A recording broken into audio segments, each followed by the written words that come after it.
I used to think nothing was wrong with pulling over and spending the night in my car during long drives. To me, it felt practical, cheap, simple, and even a little adventurous. I'd recline the seat, crack a window, and tell myself I was camping on wheels. That belief changed forever one night in the Appalachian region, somewhere between West Virginia and Tennessee. It was late, close to midnight, when the drowsiness hit me like a wall. I had been driving for nearly 12 hours and knew I needed to stop. A roadside rest area appeared just ahead, a small one, almost swallowed by the forest.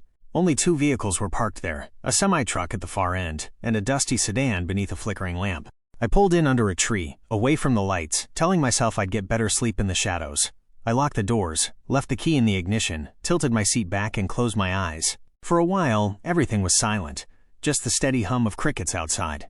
But then, something sharp and deliberate broke the quiet. Tap. I thought it was part of a dream. Then it came again. Tap. Tap. An uneven rhythm, like fingernails rapping against glass. I held my breath. Maybe it was acorns falling from the branches above, or maybe a raccoon investigating. But the more I listened, the clearer it became. The sound wasn't random. It was purposeful. Someone, or something, was making it. My heart thudded hard in my chest. I stayed still, pretending to sleep, every nerve in my body waiting for the noise to stop. It didn't. Finally, against every instinct, I lifted my head. What I saw froze me solid. A face hovered against my windshield. Not outside in the shadows, right against the glass, inches from me. Pale skin stretched over sharp cheekbones. Wide, unblinking eyes clouded white, as though rolled back. And a grin, so wide, so unnatural, it exposed jagged teeth rotting in the dark. Her hair was long, matted, and oily, hanging like wet ropes around her face. She didn't move. She just pressed her features against the glass, lips twitching with that grotesque smile. For several seconds I couldn't breathe. Then instinct took over. My hand shot to the ignition and twisted the key. The engine roared to life. Relief surged through me, but she didn't flinch. In panic, I slammed the car into reverse. The motion jolted her, but instead of falling away, she crawled backward onto the hood, her limbs bending at unnatural angles. My wipers screeched across the glass, smearing her face into streaks of pale skin and black hair. That finally sent her tumbling onto the pavement. The moment her body hit the ground, she sprang up, not standing, but on all fours, like a wild animal. Her head twisted toward me, and from her mouth came a shriek so piercing it felt like it rattled my bones. I didn't wait another second. I shifted into drive and sped out of the lot, tires screaming against the asphalt. In my mirror, under the flicker of the dying street lamp, I caught one last glimpse of her. She was running after me, on hands and feet. Her hair whipped in every direction as she chased, faster than any human had the right to move. Then the forest swallowed the road, and I lost sight of her. I didn't slow down until the sun rose, hours later. Since that night, I've never once pulled over to sleep in my car. Whatever that thing was, it wasn't human, and I won't give it another chance to find me. I don't know why I'm writing this. Maybe because if I don't get it out, it'll keep gnawing at me until I lose my mind. My name is Daniel Hayes, and right now I'm sitting in a noisy airport terminal, waiting for a flight that wasn't supposed to exist on my schedule. My car? I abandoned it, left it hundreds of miles away.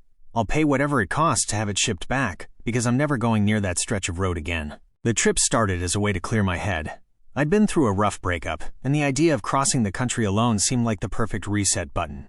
No plan, no deadlines, just me, the open road, and endless miles of asphalt. By the second evening, I was deep into rural backroads in the American South. Long, empty highways cut through fields and forests. Old farmhouses sagged against the earth, their windows dark. For hours at a time, I didn't see another living soul. I thought the solitude would heal me. Instead, it made me feel exposed. That night, I stopped at a roadside inn. It was the kind of place you'd miss if you blinked. Just a row of doors, a dying neon sign buzzing above, and a parking lot cracked with weeds. I checked in, ate a bag of chips for dinner, and tried to relax. But as I stepped outside for some air, I noticed something down the road. At first, I thought it was a man. He was standing just beyond the pool of yellow light cast by the motel sign, perfectly still. Facing me, I squinted, waiting for him to move. He didn't. Unease tightened my chest. Muttering under my breath, I hurried back inside and locked the door. But I couldn't stop peeking through the blinds. Every time I looked, he was still there, silent, motionless, watching. By morning, I convinced myself it was nothing, just some drifter, maybe even a shadow playing tricks on me. I drove off, windows cracked to let in the cool air. Hours passed. The sun rode high. But then I heard it. Footsteps. At first faint, then clearer. A steady rhythm. I turned down the radio. The sound didn't vanish. And that's when I realized the truth. The footsteps weren't coming from inside my car. They were outside, pacing me. I slowed down. The sound slowed too. I stopped entirely. Silence. Then, crunch. A single step, closer this time. My stomach dropped. I slammed the window shut and tore down the highway, refusing to look in the mirrors. By the third day, I was exhausted. My eyes burned from lack of sleep. I told myself it was stress, fatigue, loneliness. But deep down, I knew something was following me. Around noon, I hit a massive pothole. The car lurched violently, and I knew instantly something had snapped. Pulling over, I saw the front tire sagging, and the axle bent. Cursing under my breath, I grabbed the jack and spare. But then the air changed. The world grew empty. No birds, no insects. Even the wind seemed to die. And then I felt it. That heavy, suffocating pressure. Like someone was standing right behind me. I turned toward the woods. There it was. A figure, pale and tall, standing just inside the tree line. It wasn't moving. It wasn't even shifting its weight, like a person would. It was simply there. My hand shook as I worked the jack, glancing up every few seconds. Each time I looked, the figure was closer. It wasn't walking. It wasn't running. It just appeared. A little nearer every time. 20 feet away now. Close enough for me to make out its face, or what was left of one. The skin was stretched too thin, the features warped. Where eyes should have been were nothing but deep, hollow pits. And then it smiled, not like a human smile. Too wide. Too sharp. A mouth stretched far beyond what should be possible. I dropped the tools and bolted into the car. My hands fumbled with the keys, finally bringing the engine roaring to life. Gravel sprayed as I sped off, heart pounding against my ribs. In the rearview mirror, I caught one final glimpse. The figure was standing in the middle of the road, its head tilted unnaturally, still grinning. And just before the road curved and it vanished from sight, I swear I heard it. A whisper. Faint, but clear enough to freeze my blood. It spoke my name. That was the last mile I'll ever drive on that highway. I pulled into the nearest town, parked the car at a small regional airport, and bought the first ticket out. I don't care what it cost to get the car shipped back. Because whatever that thing was, it wasn't human. And I know if I stay on the road, it'll find me again. Growing up in the mountain town of Ashwick, there was always one rule everyone seemed to follow without question. Never drive the Hollow Pass after sundown. It wasn't posted on any sign. It wasn't written in any town law. It was just understood. The Hollow Pass was the only winding road that led down into the valley where the larger city sat. During the day, it was busy with commuters, farmers, and delivery trucks. But the moment the sun dipped behind the peaks, the road turned silent, completely abandoned, as though it didn't exist anymore. My father, a man who prided himself on being practical, obeyed the rule without hesitation. If work ran late, he'd stay overnight in the city rather than risk the drive back.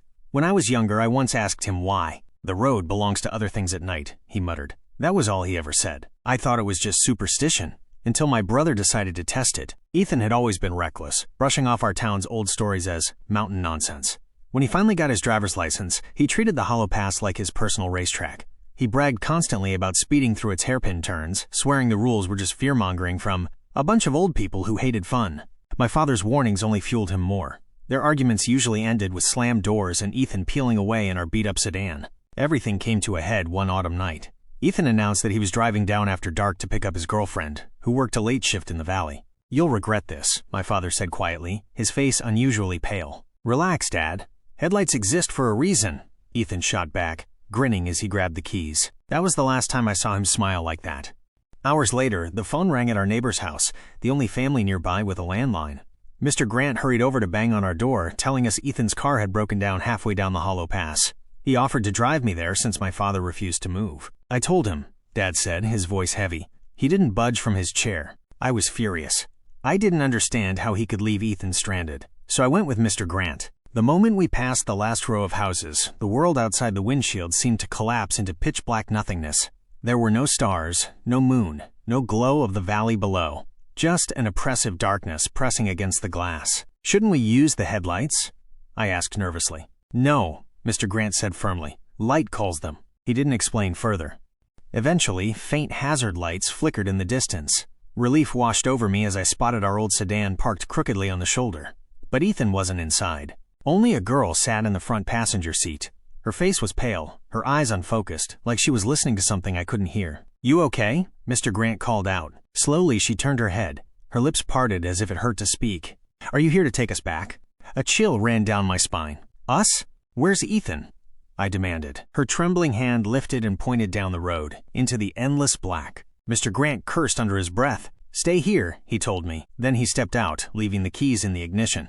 I sat frozen, the girl beside me eerily still. Then, in a voice barely above a whisper, she said, "Don't look behind us." Of course I did. At first I saw nothing but darkness. Then, with every flash of the hazard lights, faint outlines began to appear. Shadows shaped like people. The next flash, closer. The next, clearer. By the fourth flash, I could see their hollow faces, their eyes like burned-out sockets, lining the road in silence.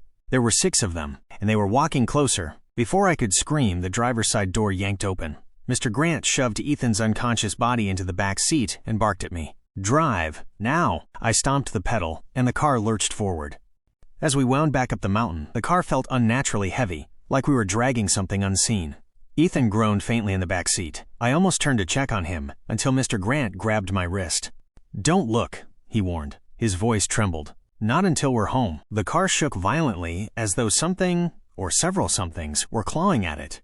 Faint laughter echoed in my ears, though when I glanced at the girl, she hadn't opened her mouth. Finally, the lights of Ashwick appeared, and the weight lifted. The moment we pulled into our driveway, the girl in the front seat was gone. Just gone. The next morning, Ethan woke with no memory of the night. He swore his car had simply died, and he'd gotten out to check the hood. He never mentioned a girl, but he never drove the hollow pass again.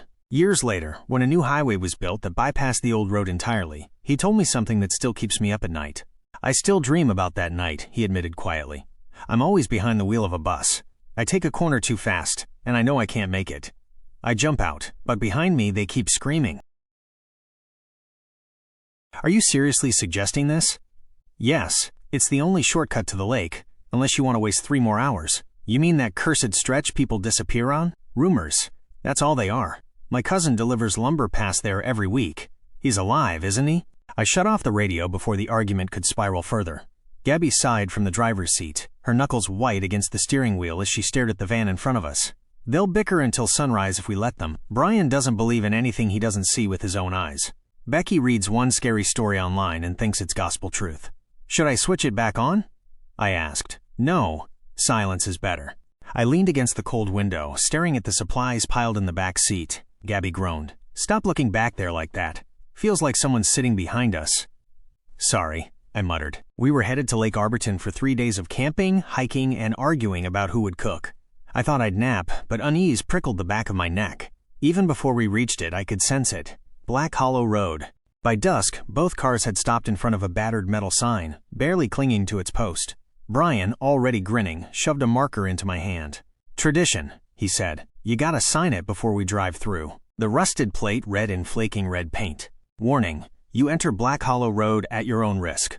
By signing, you agree to abide by these conditions. 1. Do not stop the vehicle once you are moving. 2. Do not open your doors or windows. 3. Do not look directly at the figure if it appears." Beneath the rules, dozens of names were scrawled. Some were crossed out violently, as though by someone with shaking hands. I laughed nervously. "Creepy tourist gimmick?" "Exactly," Brian said, scribbling his name with a flourish. But Becky stood frozen, staring at the darkening sky. "It says not to travel at night, and it's already almost dark." "Relax," Brian said. "It's just a campfire story." We signed anyway. The engines rumbled back to life, and the 2 vehicles crawled into the maw of Black Hollow Road. An hour in, something felt wrong. The night sky wasn't black. It was violet, unnaturally deep, as though smeared with bruises. My watch said 9:04 p.m. Too late for twilight. Too early for dawn. And then our car slowed. Gabby stomped the accelerator, but the van ahead of us also dragged down to a crawl before stopping completely. Both engines idled, humming, but the wheels refused to roll. "Well," Gabby said, glaring at me, "guess who has to check the tires?" Before I could open the door, Becky's shriek burst from the radio. "Don't! Rule 2, no opening doors." "Are you seriously quoting that junk?" Brian barked back. "I'm serious. Please." For once I sided with Becky. "Brian, you love proving people wrong. Be my guest. Step outside." Minutes passed. None of us moved. The desert air pressed heavy around us. Then I saw it. At first I thought it was a tree standing far from the road, but it was too tall, too thin. A silhouette, wearing something like a wide-brimmed hat. No face, no features. Just a void where a face should be. And then it began to hum. Not a tune I could place, just a low, rattling hum that burrowed into my skull. "What does it want?" Becky whispered. "Nothing. "It's not real," Brian snapped, though his voice trembled. But the thing didn't move closer. It just waited. Beside me, Gabby began whispering to herself, over and over, "Open the door. Open the door. Open the door." I grabbed her shoulders. She blinked, confused. Did I say something? The hum vibrated louder, like the road itself was groaning. Then I noticed something else. Our supply bags, once safely on the back seat, now lay neatly stacked outside, in the middle of the asphalt. It wanted us to step out. I locked the doors again, even though I already had. The humming swelled until my ears rang. And then, silence. I don't know when I drifted off, but I woke to Brian's ecstatic voice crackling through the radio. "It's gone. I told you. The coast is clear." "No," I shouted. "It's still there. Don't open the—" But Brian laughed, and his door creaked. I watched, helpless, as he stepped onto the asphalt. For one heartbeat, he looked proud. The next, the figure was there, right in front of him. Brian didn't even scream. He just vanished. The humming cut off like a switch. The sky brightened. The cars rolled forward on their own, as if nothing had happened. It's been weeks. No trace of Brian was ever found. Police reports say missing person during camping trip. We lied, said he wandered off and never came back. But every time I drive near that part of the state, I feel it again. That vibration in my chest, like something waiting. Last night I returned to the road's entrance. The old sign still stood. Brian's name was there, crossed out,